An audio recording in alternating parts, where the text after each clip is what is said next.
Good morning एभरिबडी। आज हामी next भिडियोमा छौँ।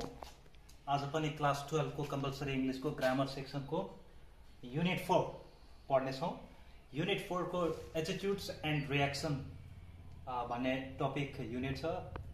त्यसैको यसमा चाहिँ हामी if there is one thing को कुरा गर्नेछौँ। If there is one thing लारा आज हामी गर्नेछौँ है। If there is one thing, अब क्वेसनले नै भन्छ send the following sentences using if there is one thing. If there is one thing लगाएर सेन्टेन्सहरूलाई चेन्ज गर भनेर क्वेसन आउँछ। अब if there is one thing भन्नुको मतलब खण्डमा है, कुनै पनि काम भएको खण्डमा आफूलाई यस्तो हुनु उस्तो हुनु भन्ने हामी जुन एक्सप्रेस गर्छौँ भ्यू, त्यो भ्यू एक्सप्रेस जुन गर्छौँ त्यसलाई हामीले देखाउनलाई हामी if there is one thing प्रयोग गर्छौँ। हामी आफूलाई कुनै पनि घटना हुँदा आफूलाई कस्तो लाग्छ त, इन अ स्ट्रङ वे है, इन अ स्ट्रङ वे आफूलाई कस्तो लाग्छ, राम्रो लाग्छ या नराम्रो लाग्छ या घिन लाग्छ या रमाइलो लाग्छ वा इन्ट्रेस्टिङ लाग्छ अथवा बोरिङ लाग्छ, कुनै पनि घटनादेखि आफूलाई कस्तो लाग्छ, आफ्नो रिएक्सन चाहिँ एकदमै स्ट्रङ वेमा देखाउनलाई हामी if there is one thing को प्रयोग गर्छौँ। र आज हामी specially if there is one thing को कुरा गर्छौँ। Okay, if there is one thing, अब यसको दुईटा सिचुएसन हुन्छ। If there is one thing मा चाहिँ दुईटा सिचुएसन हुन्छ। अब त्यो सिचुएसन हेरेर हामीले दुईटा स्ट्रक्चर लगाउनु पर्ने हुन्छ। अब यो स्ट्रक्चर यहाँ देखाइएको छ। पहिला फर्स्ट तिमीहरू दिएको क्वेसनमा सब्जेक्ट हेरेर के सब्जेक्ट के छ, दुईटा सब्जेक्टमा एउटा हुन्छ, कि त पिपुल हुन्छ सब्जेक्टको रूपमा कि त आई हुन्छ है। कि त पिपुल हुन्छ सब्जेक्ट कि त आई हुन्छ हो। पिपुल सब्जेक्ट हुँदा र आई सब्जेक्ट हुँदा फरक स्ट्रक्चर लगाउनु पर्छ, फरक रुल छ। अब यदि दिएको क्वेसनको सब्जेक्ट पिपुल छ भने पिपुल सब्जेक्टको रूपमा आएमा है, पिपुल सब्जेक्टको रूपमा आएमा सुरुमै क्वेसनकै सुरुमै पिपुल भन्ने छ भन्ने शब्द, यस्तो अवस्थामा हामीले यो स्ट्रक्चर लगाउँछौँ। के छ भने पिपुल सब्जेक्टको रूपमा आएमा if there is one thing, if there is one thing चाहिँ लाउने नै हो, जुनसुकैमा पनि दुईटैमा पनि if there is one thing चाहिँ लाउनै पर्यो। If there is one thing अनि है, यहाँ अहिले हामी पिपुल सब्जेक्टको रूपमा आएमा भन्ने कुरा गरिरहेको छौँ। If there is one thing plus पछाडि द्याट लगाउने, if there is one thing पछाडि द्याट लगाउने प्लस भब 5 है, भब 5। अब यहाँ दुईटा भब हुन्छ, क्वेसन दिएको क्वेसनमा दुईटा भब दिएको हुन्छ, एउटा सुरुमा दिएको हुन्छ, एउटा अगाडि हुन्छ, एउटा पछाडि हुन्छ है हो। यो भब 5 भनेको कुन भबलाई भब 5 बनाउने भन्दाखेरि पछाडिको भबलाई भब 5 बनाउने हो, अगाडिको भबलाई होइन। कस्तो कुन खण्डमा भन्दाखेरि पिपुल सब्जेक्टको रूपमा आएमा if there is one thing that plus भब 5, भब 5 को पछाडिको भब 5 plus object plus it is people plus who plus dash dash dash है।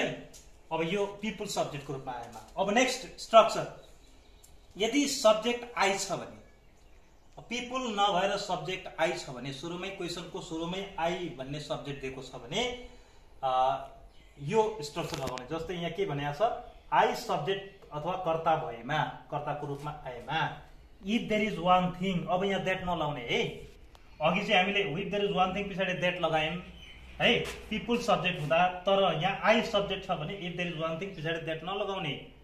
Clear? If there is one thing अनि आई है, द्याटको सट्टामा I, if there is one thing I plus भब 1। अब यहाँ भब 1 कुन भब 1 भन्दाखेरि दुईटा भब दिएको हुन्छ, मैले अघि पनि भनिसकेँ।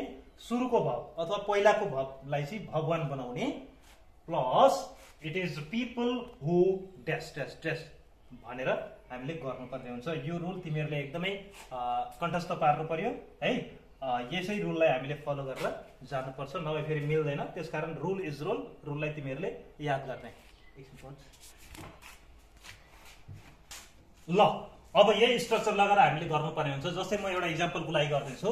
जस्तै इक्जाम्पल यहाँ क्वेसन हेरौँ, people who smoke in restaurant annoy me है, people who smoke in restaurant annoy me. अब यहाँ सब्जेक्ट के छ त, पिपुल छ, सब्जेक्ट के छ, पिपुल छ।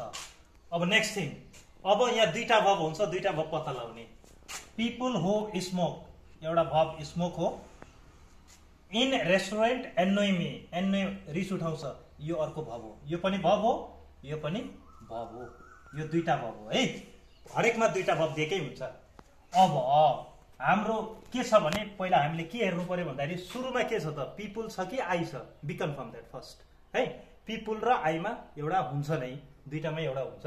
अब सुरुमा हेर्ने के छ, पिपुल छ। अब पिपुल छ भने सब्जेक्टको रूपमा पिपुल छ भने हामीले फर्स्ट स्ट्रक्चर लगाउने। हाम्रो फर्स्ट स्ट्रक्चर के छ भन्दाखेरि if there is one thing that, त्यही लेखौँ, if there is one thing that है। If there is one thing that, मैले स्ट्रक्चर फलो गरिरहेको छु है। If there is one thing that, अनि के छ, भब 5 छ। भब 5 कुनको भब भन्दाखेरि यहाँ दुईटा भब दिएको छ, कुन भबलाई भन्दाखेरि पछाडिको भबलाई। यहाँ हेर्ने स्ट्रक्चर, पछाडिको भबलाई भब 5 बनाउने। पछाडिको भब कुन छ, एन्नोय छ, यसलाई भब 5 बनाउने। भब 5 बनाउनलाई एस अथवा इएस थप्ने। अब अवस्था हेरेर अब यहाँ इएस लाग्दैन, यहाँ एस मात्रै लाग्छ भब 5 बन्नलाई। If there is one thing that annoys, अनि अब्जेक्ट यहाँ के छ, मी, एनोइज मी है, अब्जेक्ट पनि आइसक्यो। अनि it is people, it is people, अनि के छ, हु लगाउने। अनि हु पछाडि हु प्लस डेस डेस छ नि, यो भन्नुको मतलब के भन्दाखेरि अब क्वेसनमा हु कहाँ लागेको छ हेर्ने। अब यो हु को क्वेसनमा कहाँ लागेको छ, हु कहाँ छ भन्दाखेरि people who smoke in restaurant annoy me छ नि, हु पछाडिको कुरा लेख्ने। अब यहाँ हु छ, हु पछाडि के छ, smoke in restaurant, smoke in, अब यहाँ in restaurant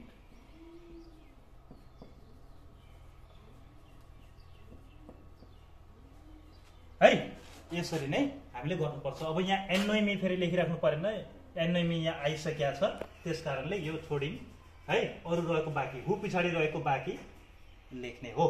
if there is one thing that annoys me, it is people who smoke in restaurant, यसरी नै गर्ने। नेक्स्ट इक्जाम्पल गर्छु म, ल अब हामी सेकेन्ड इक्जाम्पल हेरौँ।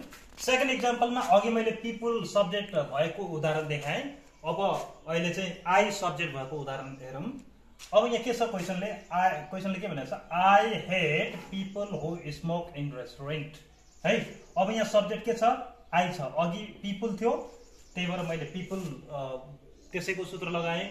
अब यहाँ आई छ, आई भएको खण्डमा चाहिँ हामीले अर्को स्ट्रक्चर लगाउने है। दुईटैको फरक फरक स्ट्रक्चर युज गर्ने है, एउटै फेरि हुँदैन। अब अघि हामीले पत्ता लगाइसक्यौँ, सब्जेक्ट यहाँ आई छ। अब दुईटा भब कुन छ त भन्दाखेरि यहाँ आई हेट, हेट भनेको एउटा भब हो है, हेट एउटा भब हो। I hate people who smoke, smoke अर्को भब हो, यहाँ दुईटा भब पहिला छुट्याइहाल्ने है। त्यसकारण अब आई सब्जेक्टको रूपमा आएमा हामीले तल्लो स्ट्रक्चर लगाउने। तल्लो स्ट्रक्चर हाम्रो के छ भन्दाखेरि if there is one thing चाहिँ लगाउने नै हो। If there is one thing लगाइहाल पहिला, if there is one thing, if there is one thing. अब यहाँ द्याट नलगाउने, अघि हामीले द्याट लगायौँ, अब यहाँ द्याट नलाउने। के छ, if there is one thing I लगाउने है। If there is one thing पछाडि के लगाउने, आई, आई। अनि के छ, भब 1, कुन भब, सुरुको भब। अब सुरुको भब हाम्रो के छ, हेट है, स्मोक सेकेन्ड भब हो, हेट फर्स्ट भब हो। त्यसकारण फर्स्ट भब, सुरुको भब के छ हाम्रो, हेट, हेटको भब 1 के हुन्छ, हेट नै हुन्छ। सुरुको भब आइसक्यो। अनि इट इज पिपल, अनि यहाँ इट इज पिपल हु, अब हु प्लस डेस डेस हो। डेस डेसको मतलब के भन्दाखेरि हु पछाडि बाँकी रहेका कुराहरू लेख्ने। अब यहाँ हु के कहाँ छ, यहाँ छ, हु पछाडि बाँकी रहेको कुरालाई लेख्ने। के छ त बाँकी, smoke in restaurant, smoke in restaurant हो। यसरी नै हामीले गर्ने। ओके, अब नेक्स्ट इक्जाम्पल अर्को म गर्दैछु। अब यस्तै छ, अरू एक्सर्साइजहरू पनि यस्तै धेरै छन् तिमीहरूले गर्ने, तर त्यही हो यसैलाई मात्रै फलो गर्ने, तिमीहरू आफै गरे भने गर्न सक्छौ है त। सबै मैले गर्नु आवश्यक छैन। अब फेरि हामीले के हेर्ने त, सुरुमा हेर्ने। सुरुमा के छ, पिपुल छ। सब्जेक्टमा के छ, पिपुल छ। ओके ल एकछिन।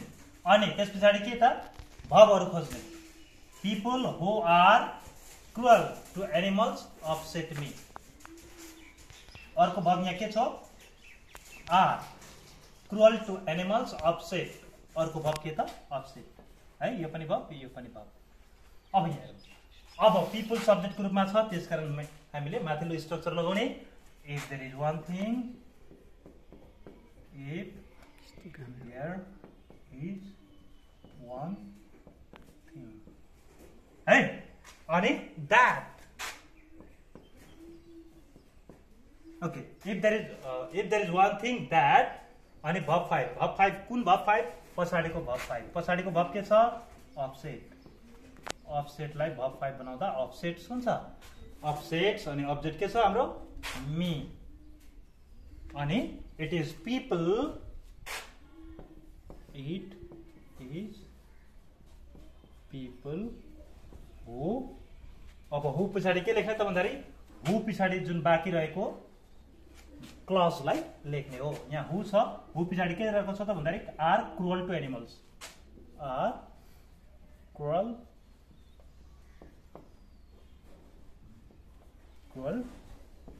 To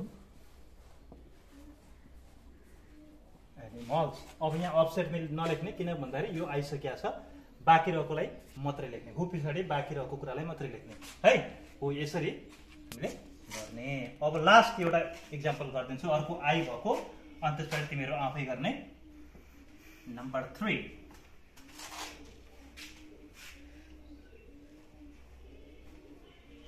I had people who spent money. I had people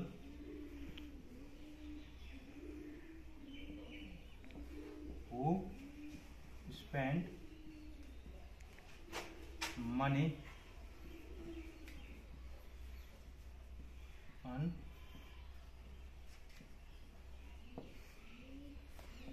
okay. Next example. I had people who spend money unnecessarily. है, अब सुरुमा हाम्रो सब्जेक्ट आई छ।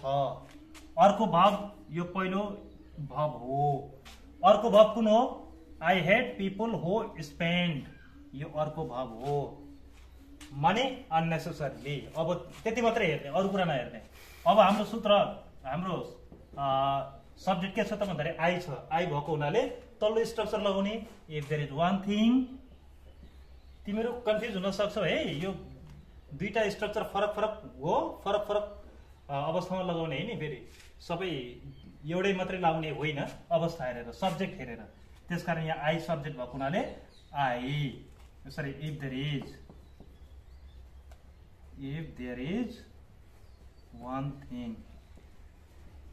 अब यहाँ द्याट नलाउने, के लाउने, if there is one thing, I छ, आई लगाउने, आई। अनि भर्ब 1 कुन भर्ब, सुरुको भर्ब। सुरुको भर्ब कुन हो, हेड। हेडको भर्ब 1 हेड नै हुन्छ। It is people, it is people who plus dash dash. Who पछाडि के लेख्ने त भन्दाखेरि, हु पछाडि जे बाँकी रहेको क्लजलाई लेख्ने हो। हु कहाँ छ त, यहाँ छ। यस पछाडि के छ, स्पेन्ड मनी असल, स्पेन्ड मनी अननेसेसरीली हो। यसरी नै हामीले गर्नुपर्ने हुन्छ र यो इम्पोर्टेन्ट पनि छ। यहाँ म जुन गराउँदैछु धेरै इम्पोर्टेन्ट छ, तिमीहरू त्यही अनुसार गर्ने है। हो, इफ देयर इज वान थिङको कुरामा तिमीहरूले यही दुईटा स्ट्रक्चर, दुईटा रोल ख्याल गरे भने, याद गरे भने पुग्छ। यही पिपुल सब्जेक्टलाई हेर्ने, पिपुल छ कि आई छ। पिपुल छ भने माथिल्लो स्ट्रक्चर लगाउने, आई छ भने तल्लो स्ट्रक्चर लगाउने। र अर्को कुरो, त्यो सब्जेक्ट हेर्ने बित्तिकै तिमीहरूले भर्बहरू पनि अन्डरलाइन गरिहाल्ने। त्यही अनुसार, रुल अनुसार तिमीहरूले गर्ने हो। यसरी नै अरू तिमीहरूले आफै प्र्याक्टिस गर्ने। यति भन्दै आजलाई यति नै। अब फेरि हामी नेक्स्ट भिडियोमा फेरि आउने छौँ। त्यतिन्जेलसम्मलाई bye bye, have nice day, thank you.